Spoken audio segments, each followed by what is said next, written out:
Welcome to the Herpcore History podcast, presented to you by Little Shop of Horrors.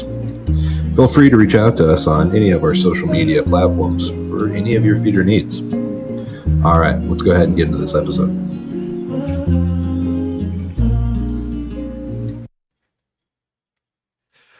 All right, today I'm joined by Paul Lyman. How are you doing today? Excellent. Lynum. Paul Lynum. Lynum is it? I'm sorry. It's I'm terrible at this. I practice for about 30 minutes before I start recording, and then as soon as I press record, I go, what? So I apologize. Murphy's Law. There you go. How are you doing today? Excellent, man. Excellent. Sun's going down, and it's a beautiful evening in southeastern Arizona. Excellent, excellent. Well, where'd you grow up at? Uh, Born and raised in Long Beach, California, and stayed there till my mid 30s, younger 30s anyway. And then I moved to Prescott, Arizona, and I lived there for over 20 years. And I just moved down to a place called Vail, which is southeast of Tucson. I've been here for 6 months. How you liking that? Loving it. Excellent. I assume it was an educated decision to move there at that point where you go, this is where we want to be. Yeah, I mean, for now, it's home and all that, but hey, you never know where life takes you. So Yes, could be sir. Yes, somewhere sir. else later. Who knows? But it's doing very well right now. Yeah. Beautiful. Well, excellent. And so what got you when did you find an interest in reptiles? When did that start? Oh, gee, started from birth pretty much. My father went to Long Beach State, and he had a degree in biology, and he always had snakes growing up. And before I was born, he was a herper. Um, Not a very good one, but he was. And he kept rattlesnakes and all that stuff and king snakes before I was born. And then when I came along, my mom made him get rid of all the venomous. And we had a king snake that he caught by Lake Henshaw, California. So I grew up with that snake. And somewhere along the line, the snake passed. And when I was, I believe I was 12 years old, I had a guy came to our class as a sixth grade, and he had a bunch of animals, and he had a bunch of garter snakes, and that just right there, I was like, I want a snake. So that weekend, with my allowance, I went down to the local pet shop, bought a garter snake, and it's been game on since. Well, that's so cool. And that's so cool to have that where your father was into it, and for you to find that same passion in it.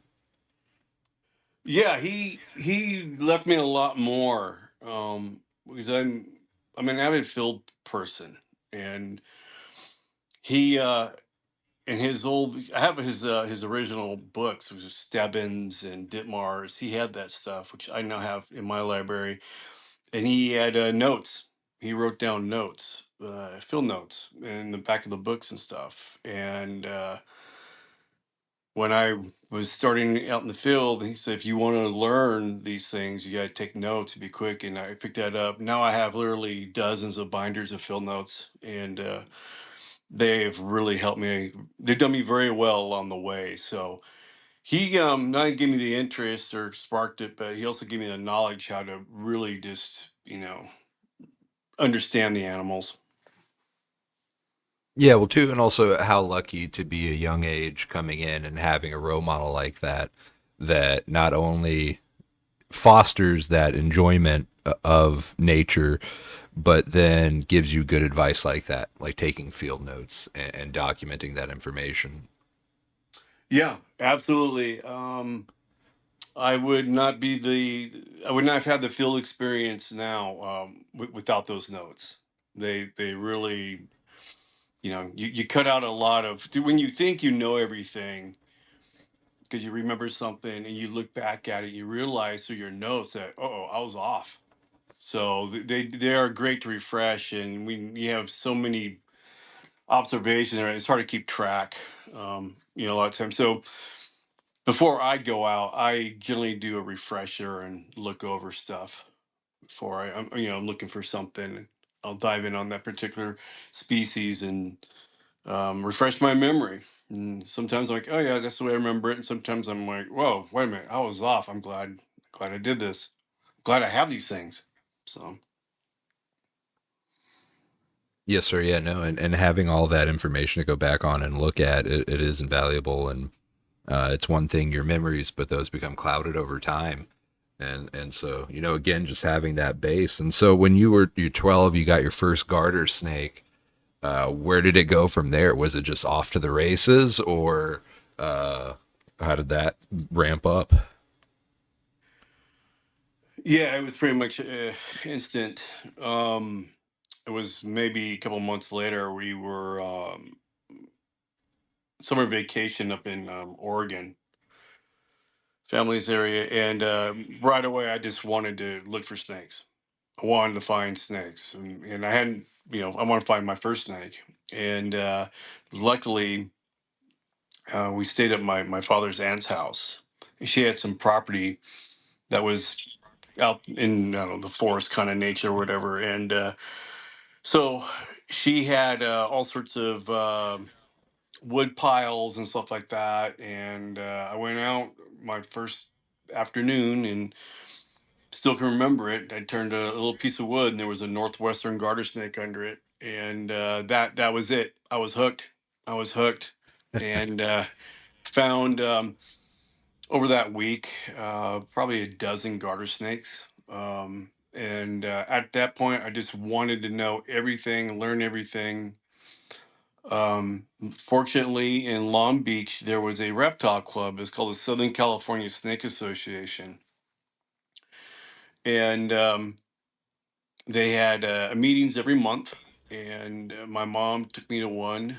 And at that first meeting, they had a newsletter and stuff, and these guys and stuff I was hearing about, reading about, and the newsletters and all that was literally sending chills down my spine. And I was able to. I had got one of my earliest mentors. His name's Ralph Crouch, great guy, still around, same house and everything. And I would ride my bike to his house, and we would go. He would take me to the meetings. This went on for years before I had a driver's license or car. I would ride my bike to his house. The Snake Association had outings, field trips and stuff. I was in that, so I was involved with that club for a very long time. Actually, almost pretty much till I moved to Arizona. But the just hearing stories of guys going out and like finding a rosy boa or like a California mountain king snake was a once in a lifetime snake, and all these things, and the fact that hearing people talk about that stuff just was unbelievable to me.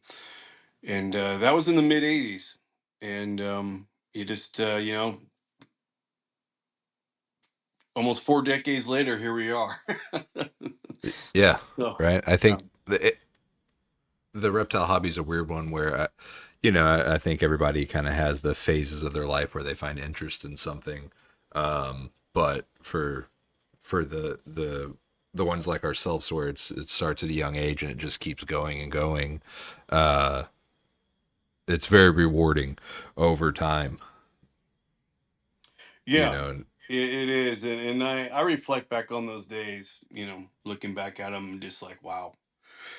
Um, in some ways, it seems like it was so long ago, but in some ways, it seems like it just happened.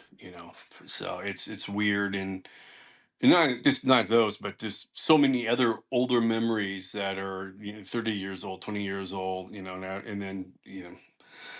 So it's funny how I remember more of that stuff than I do all the recent. So, it's a special one. It's the first and the beginnings are always going to be the most memorable. And I don't know. I guess you can say everything after that's just gravy. So yeah. No, and so walking into that first snake show and kind of when you were younger, going out there and getting to field herp and keeping those animals early on, were you interested in breeding, or was it mainly just field herping and then keeping what you had back at the house. It was everything. It was breeding. More than anything, it was the field stuff. That was, I always had the interest in breeding, enjoyed it. And uh, built big collections, thin down, built big, thin down. I'm at the back at the big point again. That's all great, but nothing beats being out in the field. That's being out there and turning a rock and finding what you're looking for or seeing it on a dirt road. And that is the ultimate high to me. Um, Even, a lot of these animals that I'm really into, and I've seen hundreds and some over 1,000, maybe 2,000, close on some of them. Um, it's not a big deal anymore. I mean, I don't have the excitement where I jump up and down and yell at the sky and all that. Of course, I had those times, but I find that stuff now, and it's just kind of a nod, like cool, yeah. And I still continue to take my notes, and that's it. But I don't know. Where back then I had a dream of what I wanted to be, and I'm very fortunate that I was able to make that dream realized. Because everything that I wanted back then, I have now. So Yeah. that's you can't beat that.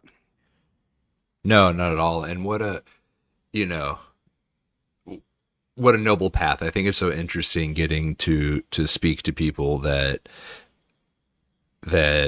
set a path early on in their lives and then to follow that to a point of contentment. And still with this hobby, what's so cool about it is it never stops. There's always going to be a follow-up question. No matter how many things you find out, there will still be a question that you're going to have to go, well, okay, this now, but what about that? And that chase of knowledge is what I think makes it so interesting. It never stops. I mean, you can know stuff fairly well, but you'll never understand anything completely. Um, I've been humbled. I can't tell you how many times when I thought I had something down or whatever, and it's back to the drawing table, and that goes with breeding snakes, keeping them, and or out in the field. I still find myself learning almost on a daily basis. Working with animals, and something comes out of hibernation or abomination, where you want to call it. I just say down for the winter. And they come out, and they're taking longer to get feeding, or maybe they got too cold on some stuff, and you're not sure if you hurt an animal, and that has happened, unfortunately. So you learn from that. I mean, there's all sorts of trial and error, and you just try to get better as you go. But you're always gonna, you're never gonna know everything. That's ridiculous to think that you can or do. Yeah. But the attempt to try to do it is the fun part. And I'll yeah, that's what makes it fun. And so at that young age, and you're walking into the snake show, or not snake show, but this herp society, Mhm. and getting around to get to be around like-minded people. Uh, was there anyone that you were found that was kind of a mentor early on before that, or is that one of the first times, besides I guess in your family, kind of walking in and being like, oh, there's other people that are into this also? No, that was I met one guy before the meeting, and he had an ad in the paper. He was selling mice, and I had a rosy boa, my very first rosy boa that I found um, with my father. He took me out, and we just got really like blind black first rosy boa, and needed mice. So that guy told me there was a reptile club in Long Beach, and I was like, well, we live in Long Beach, and so walking in there right off the bat, I said there's a gentleman named Ralph Crouch who was at that meeting, and he basically was like a mentor to me, still is under my wing, and he's family to me, and he really there was never a dumb question, never any sort of making fun, just just a good, mentor figure. And he's still keeping snakes to this day in the same house, garage, all that. And I keep in touch with him, see him frequently. So he was one that showed me breeding and all that. Learned from him. The field stuff was harder, because before that, not having a car, just talking to people, and most people were just like, you're a little kid, being at that point. Now I'm 15, 16, and then, it's just nothing for me to relate to them with, really. So um, the field herping came later.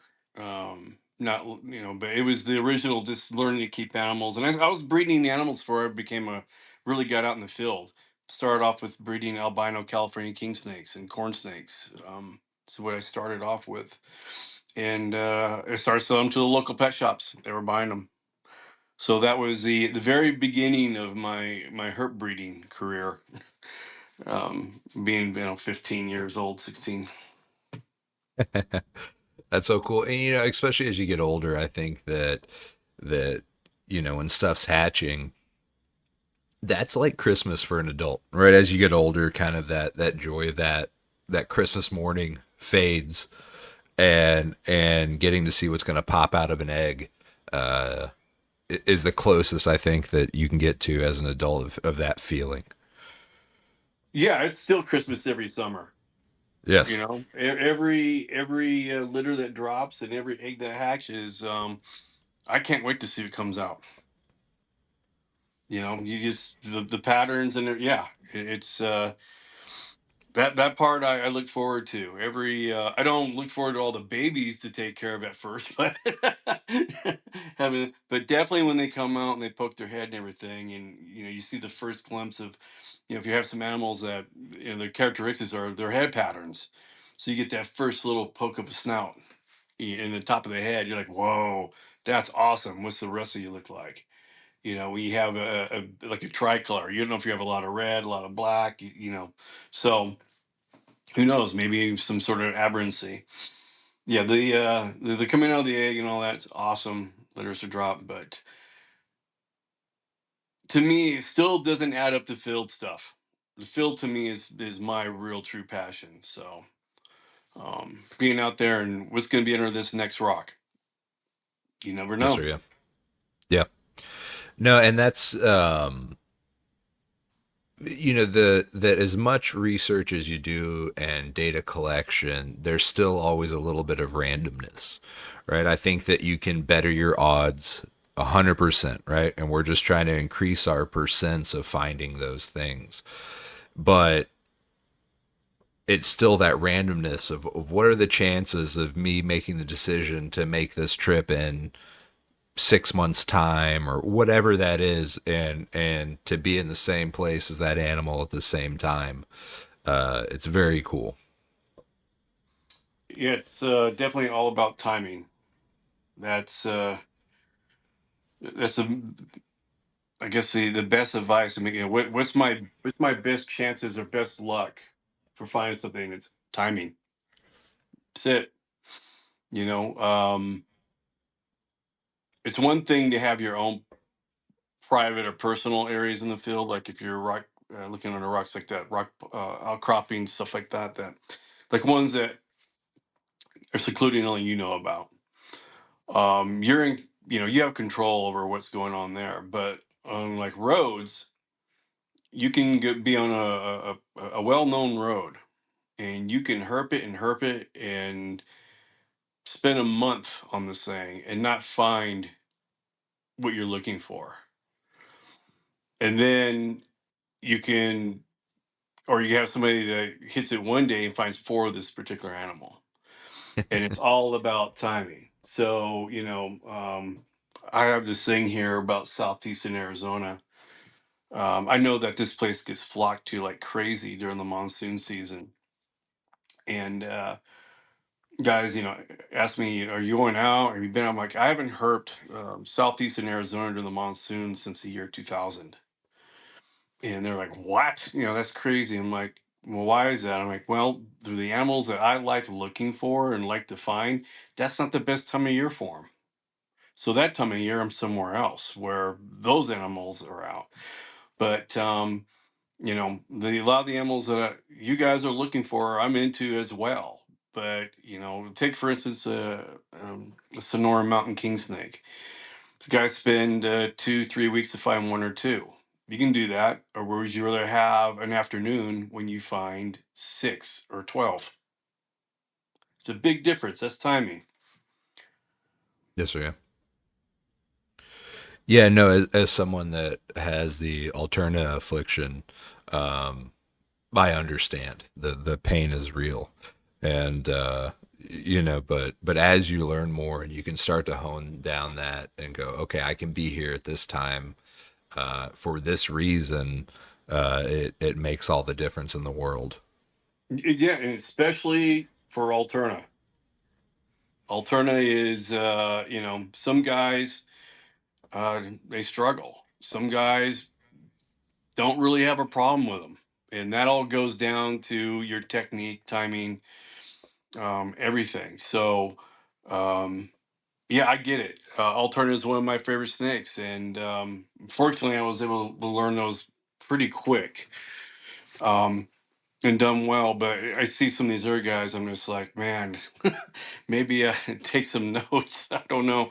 But again, it's, a lot of guys go down or head over to Texas and they hunt the same exact cuts. And, the weather conditions not right there. Or they're not chasing the right weather pattern. Maybe they're spending too much time in one small area. I would think cover as much ground in the shortest amount of time. um, you know, double, triple your odds. So, you stay on one cut all night. Um, the alternative may be on the next cut over. Yeah, So spread out a little bit and move quicker. yeah. And it's like No, it's that with any. interesting. Yeah. Well, yeah. I don't know. I think I'll tangent off here on a 2 hour conversation about finding alternatives. So I'm going to try to not do that. You're right. Um, because it's one that I enjoy. I enjoy talking about. There's always something to learn from more experienced field herpers. Always. Well, excellent. And so, some of your early trips, when was it the first that you had, I assume, access to a vehicle and getting out and getting to do some field herping that was the little kid daydream of what you wanted to be doing? I got the vehicle when I was 17 and started instantly. So that was hitting the local known places. California's Whitewater, Romania, um, down to Anza Borrego. And there are places in the upper desert around like Pioneer Town, Yucca Valley. Um, that and that summer, family took a vacation to Arizona. So my first trip to Arizona. Um, so I was 17. That was 1990. So same year, first trip to Arizona, and just by dumb luck.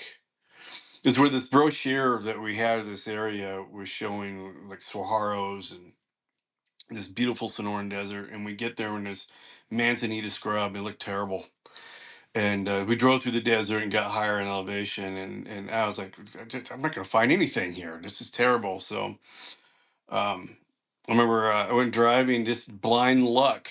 This is one of those things, blind luck. On the first night, I found my first snake in Arizona was an Arizona mountain king snake on the road, and I couldn't believe it. I was blown away. And then that week, I was able to turn up 5 of them in this one spot. Not bad for a first trip to Arizona in the monsoon, 17, in a spot that's not even known. It's not even a herp, known locality. And that spot itself, to this day, is one of my favorite spots ever. The nostalgia of it, the herpiness of fun, it has not changed. It's literally a time capsule. This spot, but with back to your original question, got to be 18. It was time for Mexico. So I started hitting Baja immediately, and it was my dreams of finding Baja mountain king snakes. Um, and then another year later, I'm down. I'm looking for Baja rat snakes and barefoot geckos, the Coleonyx whitetack eye. it just really took off. It was a brush fire. It took off really fast. And once I started, I mean, I lived in the field. Yeah. Once I was 18, that was it. I went to college. I was enrolled more like it. Didn't really go. And when I did, so I remember walking out of class and thinking to go out and hit the mountains. So that didn't last long. College wasn't for me. And so what were you doing? What were your accommodations at that point when you were field herp? You said you living in the field. Were you sleeping in your car on the side of the road? And Everything but what was that luxury. looking like? Yeah, it Yeah. was everything but luxury.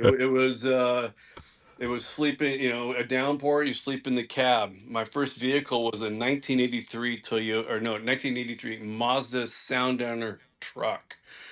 Small, no power steering, air conditioner barely worked. If it was a hot summer day, it did not work. Small, cramped, I'd sleep in that. Oh, no cruise control. That was, oh, that I mean, when you start off with that stuff, you don't notice it. So, but yeah, it was throw. I was never into tents or anything like that. Just I would throw a Mexican blanket on the ground, put my sleeping bag on top of that with a pillow, and that was it. If it was a creepy crawly night with stuff all over the ground, I would sleep in the back of my truck without an air mattress. It was pretty nice to be 19 years old and you can lay on a pine cone and not even know it. So. Yeah. There was a lot of that, and then I think it was on some of the places where it's just too hot. You can't sleep. Yeah, I tried the being under underpass and all that, and there was fortunately back then hotels were very cheap. So to get out, like my first trip to Texas was in '93. There was no way I was going to camp out. And I see some of these guys doing that now, and I'm just like, wow, you guys are, man, you guys, I bow down to that. I don't know how you do it, how you sleep.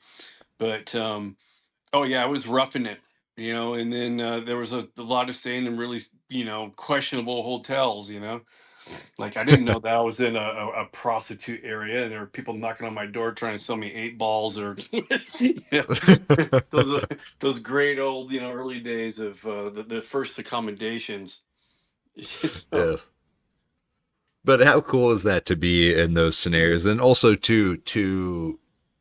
as someone that has a passion for field herping and understands it, how cool is that to really take advantage of that time frame in your life? It's just a discussion I was having with a buddy today where I was talking about someone's trips and just being insane, where a similar thing where they got in a car and just went, and how cool that is. And that is something that as you get older you kind of lose that luxury to be able to do that. You have responsibilities, and so to recognize your passion for it and then spend that, you know what's a good word for it, young person ability, passion, yeah. uh to do that. Very, very cool, and what you learned from that is so invaluable. Well, yeah, it's and that those times I would they're awesome. They should bill me, but now I'm about luxury. Yeah. It's very rare that I camp, and when I do, it's only because I'm hours away from any town. Usually I'm up in the mountains somewhere, and I make it very comfortable, air mattresses, all that stuff, and everything. Otherwise, I like showers, I like air conditioning, and I like it's when you're younger, you don't need to sleep. You're just so enthusiastic, and your adrenaline's running and all that. You just you're laying there waiting for the sun to come up because you're wide awake, and then when the sun comes up, you're wide awake, and then after you're out all day long and the sun's going down, you're wide awake, and it's time to road cruise. And you just keep going till your body finally just says enough. It Yeah. makes you sleep for 3 hours, and you do it again.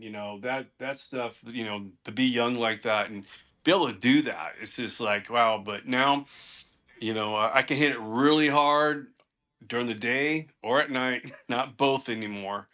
And I'm gonna spend either the first part of that day or the last part of that day in comfortability. So, I said I like my showers after a hike, and I like a bed when I go to sleep. So, but it back then, who cared? Yeah, yeah. Well, and that's such an interesting part, and it's all about location and then also the mentors that you meet. Me personally, my mentors in field herping were guys that were substantially older than me that were at the point where they were going, yeah, we're staying in a hotel and going out to dinner and we're showering every day. What do you like? We camped in the field when we were kids. We're not doing that now. Yeah, And so, I've turned into I never those did the turned into those guys. I yes, yeah, definitely well, but that's all that I've known. That was my mentor group was like, well, this is what we do and this is how we do it. Each trip is a $2,000 trip because we're staying in a nice hotel and going out for And that's expensive the other dinners at thing night. is it's changed. Is just things have gotten so expensive, and used to be able to. I mean, I would budget uh 2 weeks in Texas. I think for like $700. Have enough for 2 weeks of hotel, gas, and food. That was mine. I always, I had somebody with me, so you're looking about 1,500 for a 2.5 week trip. Now, I mean, it's just ridiculous, so things are so much cheaper. I tell people my very first trip out, um in when I got my truck when I was 17, was in February of 90, and I was heading out to look for rosy boas in the Hemet area, and I stopped at the AMPM by my house to get gas, and gas was 79 cents. That's what my first gallon of gas for herping was 79 cents. And now I'm here, I'm like, shoot, you guys are going out there and the gas is $5 a gallon in some places. Wow. Now I understand why so many people go in one vehicle, so you can afford it. Um, but I always just, I like to figure out things on my own. So I was more of a loner. I had a couple guys that I looked up to. The guys that were in the know, that really knew this stuff when I was young, were very secretive, very quiet.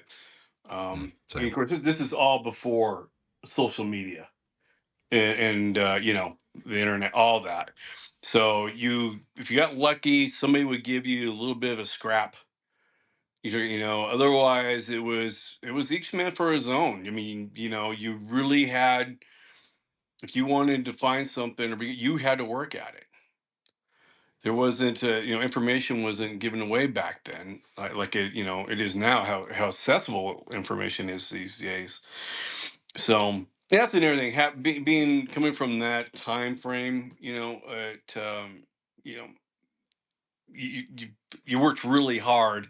It's like, I guess, if you're doing a paper in school now, you can do chat GPT, and just read, scramble the words and everything, where if you actually had to write the paragraph, you had to work at it. I hope you got more than a C. So times have definitely have changed, um, with that, and it has changed a lot.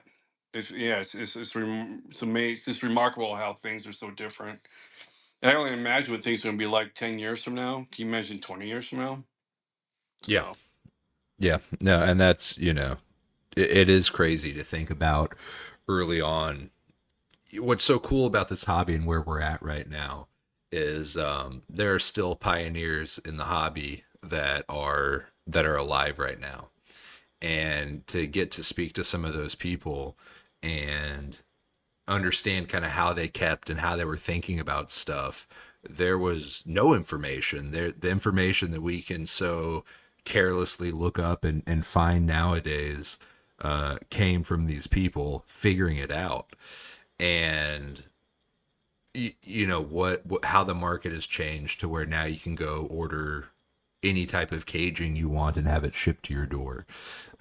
The bedding options that we have, the equipment that we have for monitoring temperatures, just in my relatively you know, lifelong but short time in the reptile hobby, it it has so drastically changed from where when I first started. You know, it's funny you're talking about the old timers. Just a couple of days ago, I was at Bob Applegate's house and stayed there for the night. Me and him, old friends, and we're just in one of our late night conversations, just about herbs and everything. And one of the questions I did ask him, I'm like, "How did you know? Where did you guys start?" Because he was one of the pioneers of breeding. Figure it, you know.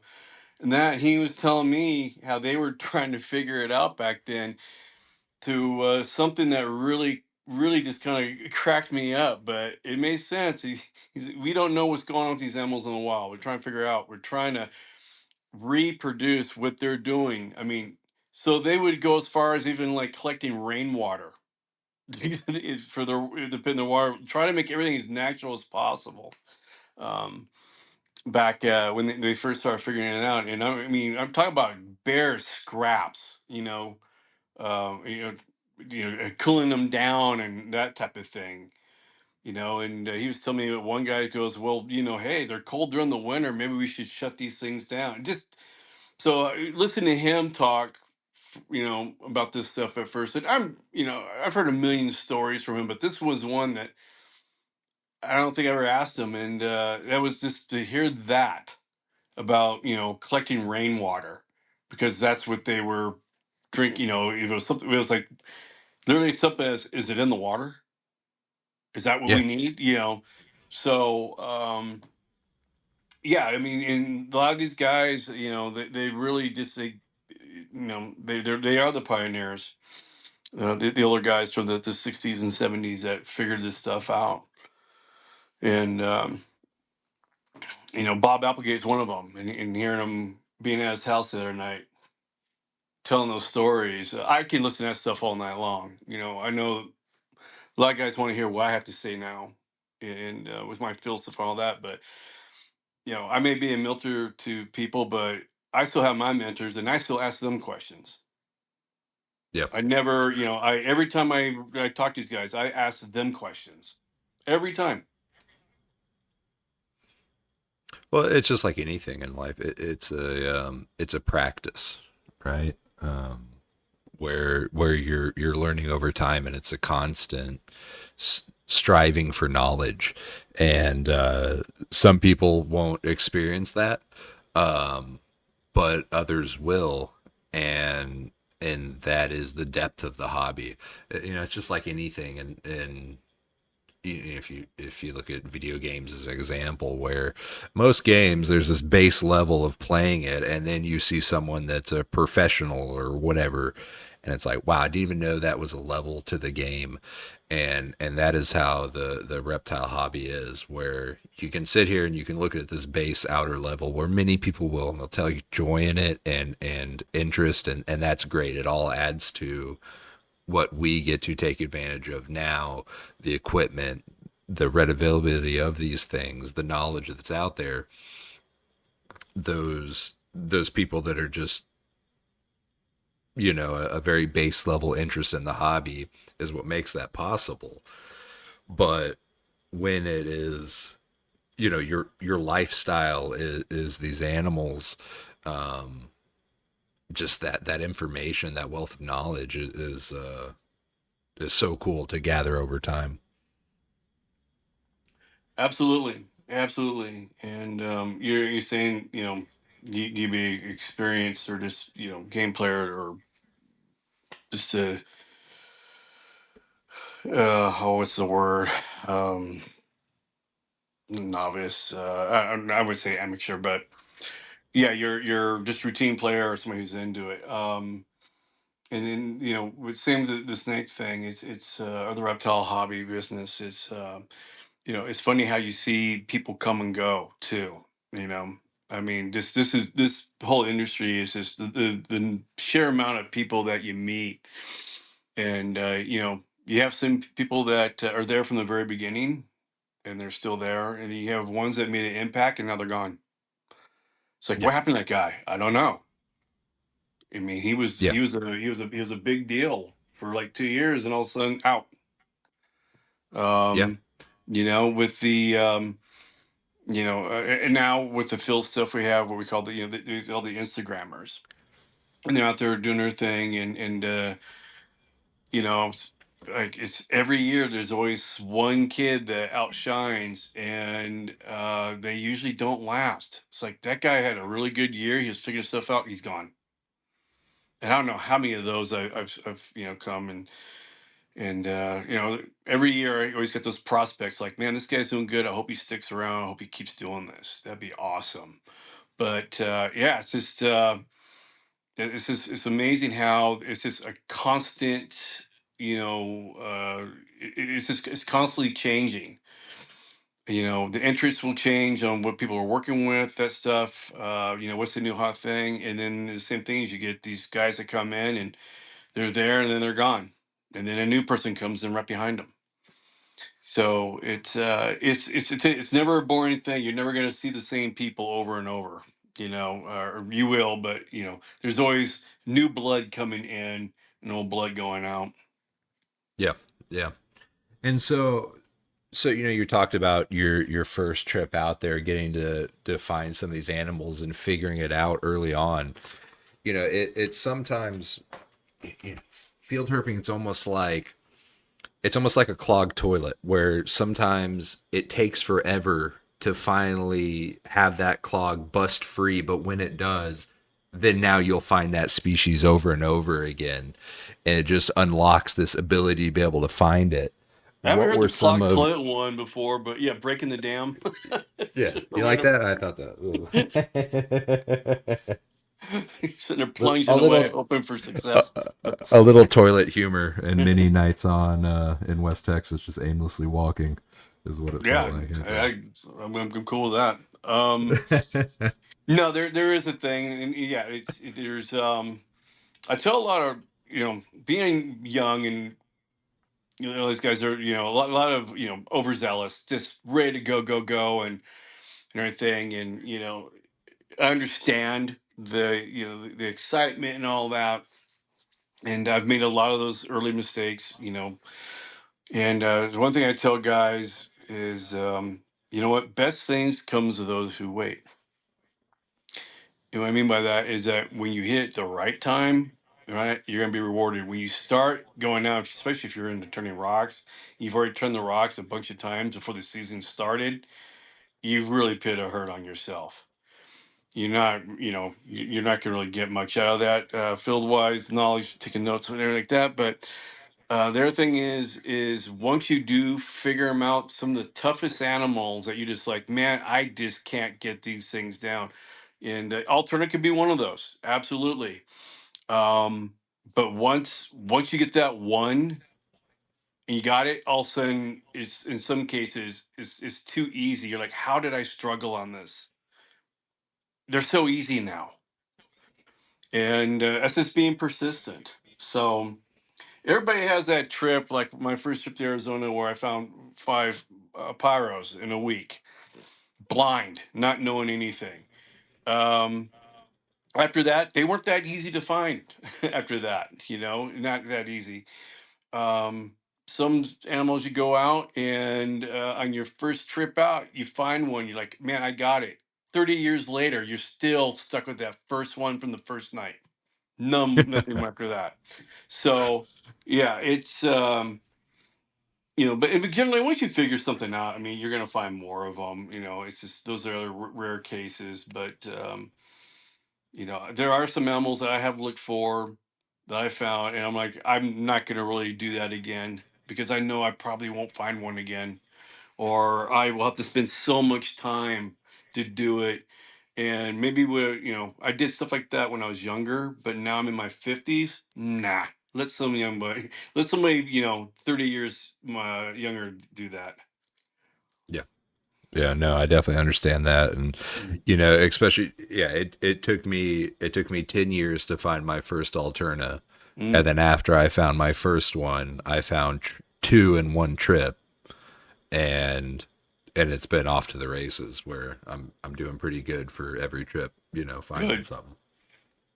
Yeah, my But the only time I've been skunked in Texas was my first trip, '93, yeah. and Well, I found him what every was time your after first that. trip like? Well, it was me and two other guys, and we went in my friend's. I guess it was a Blazer, and we he was big into indigo snakes. That was his thing. Alterna were second to him. Me and the other guy were just huge, just obsessed with Alterna and hearing these stories about cuts and all that. I mean, I remember driving, being on Highway 90 the first time and coming in during the middle of the day, head towards Del Rio, and seeing the cuts there, like Oshman's Canyon and the high brigs and all that. Just the goosebumps of seeing those cuts. Like, wow, this is gray bands and everything. And we got to the hotel in Del Rio, and I was I believe it was called Desert Hills, was where everybody met back then. And we walked to the room. And it was John Hollister's room, and he had some alternatives there that he had found from the Sanderson area, and of course Paul McDraw. Into well, he was big in the 277 at that time, and to see my first actual wild caught gray bands ever, all the ones I've seen anywhere collections were all mutts or whatever. So to actually see these locality snakes, I was like, man, it's on. Let's go do these gray bands. The driver, my friend, was like, no, we're gonna go do indigos. And having to leave gray band country after that was just absolute murder. And down there, so we went down into along the river south there, and so my first snake in Texas actually was a Texas indigo, and so we found a few indigos in 2 days, and it was back to Alterna land, and it was brutal. Um, we would be out, and it was perfect conditions. I didn't know what perfect conditions were yet. I had Denny Miller's paper, which I pretty much had memorized at that point. And I was like, these are good conditions. So we'd be out and the wind be blowing and slight drizzle and clouds and lightning. And the guy that was driving the car was like, these conditions suck. This is dumb. Let's go in. Well, the insult the next morning of herpers like Dave Long, um, and there was a couple of Eric Tomias back then, and showing me these snakes, just salt in the wound. And this went on for this went on almost for 2 weeks. I'm like, let's just stay out. I don't want to be in a hotel room. We didn't come here to be in a hotel room. It gets dark at 9 o'clock. Why are we going in at 11? So when we left that year, I was like, me and the other guy, you and I are going to come back together in my truck. We're going to change things and leave the other guy at home. He's not coming, and we're gonna do these things right. And so that first year was just torture, but we made up for it. We came back the following year, '94, and in 14 nights we found 13 alterna, and it was I think it was the most. So it's kind of thing, and we were. It's funny. We were in kind of a friendly competition with Dave Long, um that one. It was like who could find the most, and Dave found he did really well too, that. And then it was after that it was game on. I mean, I haven't had a trip where I've done that good since. That just was amazing, but I've done very well every trip. And I've got some really nice alternatives in my collection that I've been working with, pairing up. Some of them took 10 years to pair up, but I got yeah. them. So yeah, you know how it is when it comes to those guys. Yes, sir. Yes, sir. But Well, that first trip what was were bad. Oh, it was terrible. I can only imagine, especially getting to see them and then be torn away from it. What Yeah, was it was like giving birth to your child and holding it, and somebody just taking it from you. Yeah, it was. yeah. Yeah, I'm actually thinking about it. I'm kind of cringing right now of how bad it was. So, But that's it's the adversity of the situation adds to it, right? Where it gives you that dedication to it, or can. Were yeah, there any we made up differences? for it. So, Yeah. Oh, for sure. Yeah, for sure. A 14 snake trip is insane. well, it was But 13. 13. It was funny as one of those. Actually, it was yeah, it was 13. It might have been four. We had one where we were fine. We were coming back to the hotel and we were showing people, and they were just like, "What?" You know, and they started following us where we're going, and we were on a cut, and a guy drove up next to me. Goes, "Oh, you're the one who's finding those alternate all that," and he drove up to the cut right in front of us. He literally drove up to the cut in front of us, and there was an alternate, and uh, I'm just like, "You got to be kidding me." yeah. So at that point, it was pretty much right there. I'm like, I'm not telling anybody where we're going, and that's it. The heck with this. Have a guy come Yeah. up, literally pull up on the cut in front of you, and yeah, it's like, come on, you know, you drive at Well, least and that a mile up, but no. well that that's something. So what was the did you notice any difference in the culture in Texas field herpers and what you ran into compared to where you were from and what you were used to experiencing? Yeah, I mean, California and Texas are worlds apart. Um, there was everything is done pretty much. But well, back then, really on the roads. I mean, I know guys are doing all their tens and piles down there in South Texas now. Nobody was really doing that then. So everything was based on, it was road hunting. In California, we had the field, and now that we had different things. We had open, we had public land. So you can go hunt in the mountains on foot. You can hunt on the coast on foot, the desert on foot, where everything in Texas is private property. Yeah. You can't get off the road and hop over a fence or whatever. It's all private. So the field collecting for didn't really. And those guys didn't have it. They had what was what they had with the road there, and where you were road cruise, you road cruise River Road, that thing. And then the rest of it was, if you're on 90 or 277 or 163, it was spotting cuts. And then by that time, the traffic on 90 was starting to really pick up. Not like it is now, but, finding an alterna on the road was really slim anyway. I think of all the alternative I've ever found, they're like in Val Verde County. I've only found one on the road. Luckily, it was Yeah. alive, and it was in between cuts. I just got done shying a cut, and I was trying to the next one, and it was laying there on the shoulder.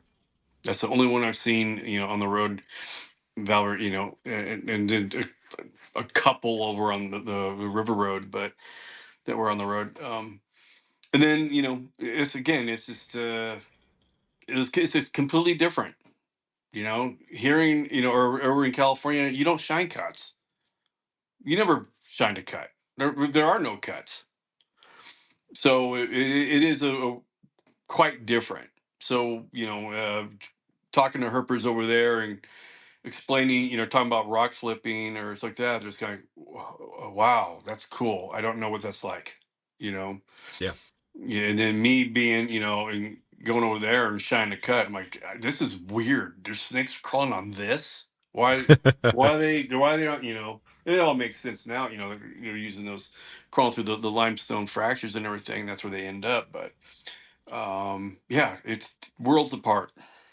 Yes, sir. Yeah. Yeah. No. So interesting the different styles throughout just America, right? And people figuring out. And then when you start to expand that to different countries and different spaces. Well, what I want to be cognizant of your time here. I don't know if you got to go at any time, and I don't want to talk to you for longer than what you have. I got a little bit What longer. Excellent. Well, what are the hobbies? What are the projects you're working on now? Where is your interest now? Where did those grow from? My since day one, my favorite snake has always been the California mountain king snake, and it started off with those, and to this day, that's still my favorite snake and what I largely work with. now.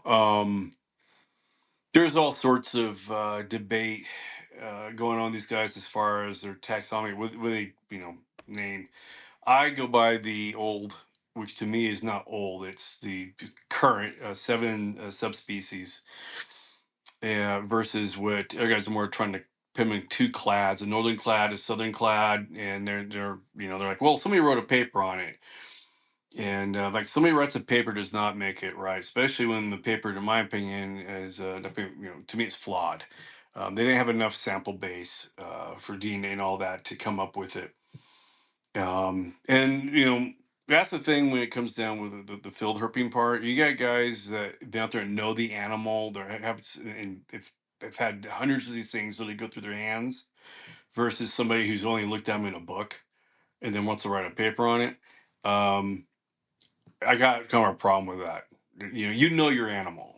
These something like that I really take heart in. I know these things, and I worked with working with them also in the science, and donating specimens to tissue samples. I'm no stranger to the science of it, but I don't want to get too deep into that. So like I say, I'm sticking to the seven subspecies on these animals, so that's what I work with. um I've got Gotcha, yes, sir. I work with every subspecies of them, and that's just what I'm into. They're not really common in the hobby. um And I kind of like that because I know when I have offspring, I don't have to sit on them for a year trying to find somebody to take them. They go very fast. Um, so working with those are my number one. I'm also into. I keep more obscure localities of rosy boas because that's an area of mine where I spend a lot of my time in the field doing. Um, so I keep a obscure collection of those. Some localities I just keep for myself that are not in the market. Um, those Alterna. I work with more rare localities of Alterna, not to the more common ones I have. But again, it goes down to I want to get rid of the animals and not hold on to them forever. So and oh geez, what else? I'm into. I like the Baja rat snakes. I'm big into those. That's it. I'm really specialized in California mountain king snakes, rosy boas, and some alterna. Um, Baja rat snakes, and yeah, I do Yeah, keep a no, couple. I do keep a couple obscure Arizona milk snakes. Living in Arizona, I really those were a big thing for me to find and figure out, and I've done really well with them. So they're a big thing of mine, but they're pets. I can't do anything with them, so I keep a few of those for very cool, fun. very cool. But Well, yeah, it's mostly Zonata. very cool, very cool. Well, what a cool collection. And as someone that is a big Subok nerd, uh, Rosalie are very cool snake. And The yeah, patternless very cool. Sobok. Yeah, how cool is that? Just what a cool animal in general. Just one of my favorite for sure. Yeah, it just blows me away how pretty much they're the same snake Yeah, compared in the different. I mean, how there's no connection. Subbacularis is nowhere close to anywhere Rosalea is. So, and yet they're the same snake. Aside from the pattern, but the head pattern, everything, it's the same snake. I used to keep Subocs, and I just compare them together. Like, this is the same snake. It's the same eyes, head, everything, same musk smell.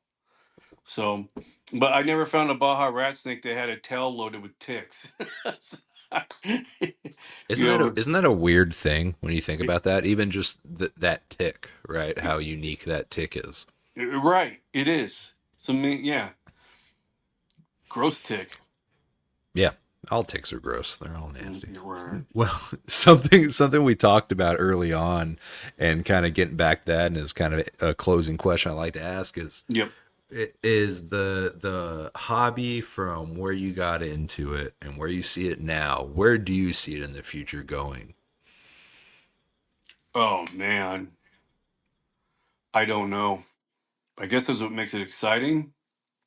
Um, I know, you know how it was back then, and all that, and like I said, you're always going to learn something.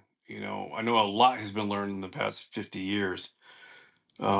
In the beginning, and but in the future, I really don't know. I don't know what's gonna. I don't know what's gonna happen with legality of keeping this stuff. Mm. It seems like there's constantly some new battle to fight as far as you know shipping animal, where they want to shut something down or some sort of regulation. And I think that's if there was a concerns I have, it'd be that, what's the man going to try to do to limit us or shut us down? And that, as far as what's the new big thing? Well, if we knew that, it wouldn't be a big thing, who knows what's going to pop up, something like that. There could be, something could show up out of Mexico that's brand new and be a next big thing, or something could come out of, I don't know where, South America. I really don't know. Yeah. You Yeah. know, Well, that is the interesting and cyclical part about the hobby. What's not what Mexican black king snakes couldn't move those for years, right? and and now it's everybody likes it, which they're a cool snake. No shame. Awesome, I had but them. Yeah. it's very interesting to see the ebbs and flows of the hobby, and that's, I think it's human nature, and we'll see that moving on and continuing. Well, other than that, is there any questions I should have asked you that I didn't ask you, or anything that you want to talk about that I missed that we should talk about? Um. No, I can't. You should ask me about this. No, that almost sounds completely narcissistic. Well, I um. think that I don't think it is. I don't think it is, and I think that the reptiles are a form of art, in a weird way, and I think just as any artist asking them what's important to them, or whatever, I think is not narcissistic, and goes into who you are and the art you create. I would say this. For if there's any newer guys out there that are getting into this, this, be aware of who you're talking to. I mean, by there are a lot of people out there that are there for the taking, scam you, hurt you, take from you. Um, I've met a lot of "I'm your best friend" type of people. And you know, um, I've been burned by some and all that, and that's also a learning experience. But just be careful of the people you keep around you. You know, they could people get ripped off. I had a really good friend of mine in San Diego that got his entire collection ripped off, and nobody knew he had it. Yeah, It's like two people knew they had it, and that type of deal. So just be careful of people that come off really strong, pretending to be your friend. Because I found out the harder they try, there's usually something that's not good about. Friends have to, and this thing, acquaintances turn into friends, and like any other person in your life that's not in this industry. If you don't become friends, overnight, you build that relationship, and same should be said for this hobby. You know. yes, sir. Yeah, that's solid Yeah. life advice in general. Well, excellent. Well, thank you so much for your time tonight, and I feel like we'll probably do this again in the future. And I appreciate you for your time today, and the work you've done in the hobby. Thank you very much. Absolutely. Thank you. Excellent. Thank you. Let me zoom out on you here. Okay, you got a message for the time capsule? Yeah, and it's simply this.